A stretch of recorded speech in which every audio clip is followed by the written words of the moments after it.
ಪತಿ ಜೈಲು ಪಾಲು, ಮಗಳ ಶಿಕ್ಷಣಕ್ಕಾಗಿ ತಾಯಿಯ ಕಣ್ಣೀರಿನ ಹೋರಾಟ. ಗದಗ ಜಿಲ್ಲೆಯ ರೋಣ ಪಟ್ಟಣದ ಅಸಹಾಯಕ ಮಹಿಳೆಯೊಬ್ಬರು ಜೀವನದ ಕಠಿಣ ಪರೀಕ್ಷೆಯನ್ನ ಎದುರಿಸುತ್ತಿದ್ದಾರೆ. ಪತಿ ಹಿಂಡಲ್ಗಾ ಕೇಂದ್ರ ಕಾರಾಗೃಹದಲ್ಲಿದ್ದು ಅವರನ್ನ ಭೇಟಿ ಮಾಡಲು ಗದಗದಿಂದ ಬೆಳಗಾವಿಯ ಹಿಂಡಲ್ಗಾ ಜೈಲಿಗೆ ಆಗಾಗ್ಗೆ ಪ್ರಯಾಣ ಮಾಡಬೇಕಾಗಿದೆ. ಮತ್ತೊಂದೆಡೆ ಮಗಳ ಶಿಕ್ಷಣದ ವೆಚ್ಚ, ಮನೆಯ ನಿರ್ವಹಣೆ ಹಾಗೂ ದಿನನಿತ್ಯದ ಬದುಕಿನ ಹೊರೆ ಅವರ ಹೆಗಲಿನ ಮೇಲೆ ಬಿದ್ದಿದೆ. ಆರ್ಥಿಕ ಸಂಕಷ್ಟದ ನಡುವೆ ಒಂದೆಡೆ ಪತಿಯನ್ನು ಭೇಟಿ ಮಾಡುವ ಪ್ರಯತ್ನ, ಮತ್ತೊಂದೆಡೆ ಮಗಳ ವಿದ್ಯಾಭ್ಯಾಸ ನಿಲ್ಲದಂತೆ ನೋಡಿಕೊಳ್ಳುವ ಜವಾಬ್ದಾರಿ.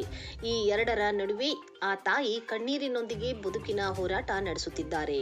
ಸಂಬಂಧಿತ ಅಧಿಕಾರಿಗಳು ಹಾಗೂ ಸಮಾಜದ ದಾನಿಗಳು ಈ ಕುಟುಂಬದ ಪರಿಸ್ಥಿತಿಯತ್ತ ಗಮನ ಹರಿಸಿ ಅಗತ್ಯ ನೆರವು ನೀಡಬೇಕೆಂಬ ಮನವಿ ಸಹ ಕೇಳಿಬರುತ್ತಿದೆ. ಈ ಕುಟುಂಬದ ಸಂಕಷ್ಟಕ್ಕೆ ಯಾವಾಗ ಪರಿಹಾರ ಸಿಗಲಿದೆ? ಈ ತಾಯಿ ಮಗಳ ಬದುಕಿನಲ್ಲಿ ಹೊಸ ಬೆಳಕು ಮೂಡಲಿದೆಯೇ ಎಂಬ ಪ್ರಶ್ನೆಗಳು ಇದೀಗ ಸಾರ್ವಜನಿಕರಲ್ಲಿ ಮೂಡಿವೆ. ಸರ್, ನನ್ನ ಹೆಸರು ಶ್ರೀದೇವಿ ಪ್ರಶಾಂತ್ ಗೌಡ ಪಾಟೀಲ್ ರೀ ಸರ. ನಾನು ಗದಗ ಡಿಸ್ಟಿಕ್ ರೋಡ್ದಿಂದ ಬಂದೇನಿ ಸರ ಇಲ್ಲಿಗೆ. ನನ್ನ ಗಂಡ ಪ್ರಶಾಂತ್ ಗೌಡ ಪಾಟೀಲ್ ಅವನಿಂದ ಭಾಳ ಅನ್ಯಾಯ ಸಹಿಸ್ಕೊಂಡೇನಿ ರೀ ಸರ್. ನಾನು ಇಲ್ಲಿವರೆಗೂ ನನಗೆ ಅನ್ಯಾಯ ಮಾಡ್ಕೊಂಡೆ ಬಂದಾನ್ರಿ ಅವ. 10 ವರ್ಷದಿಂದ ಕೋರ್ಟಿಂದ ಆರ್ಡರ್ ಆಗೈತಿ, ಪ್ರತಿಯೊಂದು ಆಗೈತೆ ಸರ. ಏನಾದರೂ ಅವ ನಂಗೆ ಅನ್ಯಾಯ ಮಾಡೋದು ಬಿಟ್ಟಿಲ್ಲ. ಜೈಲ್ ಒಳಗಿದ್ರು ನಂಗೆ ಅನ್ಯಾಯ ಮಾಡೋದು ಬಿಟ್ಟಿಲ್ಲ ಸರ. ಈಗ ನನ್ನ ಮಗಳಿಗೆ ಆಧಾರ್ ಕಾರ್ಡ್ ಬೇಕ್ರಿ ಸರ. ಇಲ್ಲ SLC ಎಕ್ಸಾಮ್ ಬರ್ಸಲ್ಲ, ತಂದೆ ಆಧಾರ್ ಕಾರ್ಡ್ ಇಲ್ಲಂದ್ರೆ ಅಂತಾರ್ರಿ. ಇಲ್ಲ ಸಿಂಗಲ್ ಪೇರೆಂಟ್ಸ್ ಅಂತ ಹೇಳ್ರಿ ಅಂತ ಹೇಳ್ತಾರ್ರಿ ಸರ್. ತಂದೆ ಇದ್ರು ನಾ ಸಿಂಗಲ್ ಪೇರೆಂಟ್ಸ್ ಅಂತ ಯಾಕೆ ಹೇಳಿ ಸರ? ಆಕಿಂದ ಏನು ಟೆಸ್ಟ್ ಮಾಡ್ತಾರ ಮಾಡ್ಕೊಂಡಿರಿ, ಮಾಡ್ಕೊಂಡು ನನ್ನ ಮಗಳಿಗೆ ತಂದೆ ಅನ್ನೋದು ಇದು ಕೊಡಿಸ್ರಿ ಸರ. ಈಗ ಕೇಳಿದ್ರೆ ಅವ್ರ ತಂದೆ ಅನ್ನೋದು ಇದು ಕೊಡಂಗಿಲ್ಲ, ಆಧಾರ್ ಕಾರ್ಡ್ನ ಕೊಡಂಗಿಲ್ಲ ಅಂತ ಹೇಳ್ತಾರ್ರಿ ಸರ್ ಅವರು. ಆಧಾರ್ ಕಾರ್ಡ್ ಏನು ಮಾಡಿದ್ರು ಕೊಡವಲ್ರಿ ಸರ್ ಅವರು. ನಂದು ಈಗ ಬೇರೆ ಮದ್ವೆ ಆಗೈತಿ, ನಾನು ಬೇರೆಯವ್ನ ಒಟ್ಟಿಗೆ ಅದೀನಿ ಅಂತ ಹೇಳ್ತಾರ್ರಿ ಸರ್. ಬೇರೆಯವ್ನ ಒಟ್ಟಿಗೆ ಇರ್ಬೇಕಂದ್ರೆ ಅವ್ನ ಮಗುಗೆ ಇಟ್ಕೊಂಡು ನಾನು ಯಾಕೆ ಇಷ್ಟು ಹೋರಾಟ ಮಾಡಲಿ ರೀ ಸರ್? ಸಮಸ್ಯೆ ಸರ, ಮೊದಲು ಒಂದು ಮಗು ಕೊಂದಾನ್ರಿ ಅವ. ಎಷ್ಟು 1.5 ವರ್ಷದ ಮಗು ರೀ ಸರ. 2014-15 ಆಗಿದ್ರಿ ಇದು. ಒಂದು ಜೈಲಿಗೆ ಬಂದಾನ್ರಿ ಸರ. 14 ವರ್ಷ ಶಿಕ್ಷೆ ಆಗೈತಿ ರೀ. ಹಾಂ ಸರ.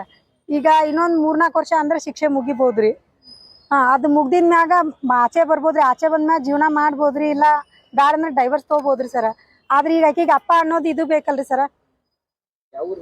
ನಾನಿರೋದು ಗದಗ್ನಾಗ ಇರ್ತೇನೆ ರೀ ಸರ. ನಮ್ದು ಗದಗ ಡಿಸ್ಟಿಕ್ ರೋಣ ರೀ. ಇಂಡಲ್ಗಾಕ್ ಹೋಗಿನ್ರಿ ಸರ. ಅಲ್ಲಿ ಪೊಲೀಸ್ರು ಏನು ರೆಸ್ಪಾನ್ಸ್ ಮಾಡವಲ್ರಿ. ನಿನ್ನೆ 6 ಗಂಟೆವರೆಗೂ ಕುಂದ್ರಸ್ಯಾರಿ ನನಗೆ.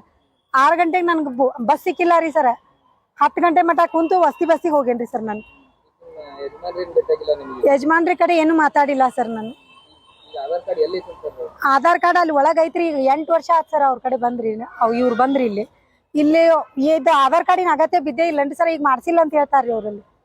ಸಿಬ್ಬಂದಿಗಳ ಹತ್ರ ಹೋಗಿ ಕೇಳಿದ್ರಿ, ಮಾಡ್ಸಿಲ್ಲ ಅಂತ ಹೇಳ್ತಾರ್ರಿ. ಜೈಲು ಅಧಿಕಾರಿಗಳಿಗೆ ಭೇಟಿ ಮಾಡಿಸ್ರಿ ಅಂದ್ರಿ. ಪಬ್ಲಿಕ್ಕಿಗೆಲ್ಲ ಹಂಗೆ ಭೇಟಿ ಮಾಡ್ಸಂಗಿಲ್ಲ, ಇಲ್ಲಿ ಮಟ್ಟ ಬರಬಾರ್ದು ನೀವು ಅಂತ ಬೈತಾರ್ರಿ. ನಾವು ಯಾರ ಕಡೆ ಹೋಗಿ ನ್ಯಾಯ ಕೇಳೋಣ್ರಿ ಸರ್? ಹಾಂ ಸರ. ಈಗ ಒಂದು ಮಗು ಕಳ್ಕೊಂಡೇನ್ರಿ ಸರ. ಇನ್ನೊಂದು ಮಗುಗಾರ ನ್ಯಾಯ ಬೇಕಲ್ರಿ ನಂಗೆ. ಪ್ರಶಾಂತ್ ಗೌಡ ಲಿಂಗ ಬಸನಗೌಡ ಪಾಟೀಲ್ ರೀ ಸರ. ಹುಲ್ಲೂರು ಅವ್ರಿ ಅವರು.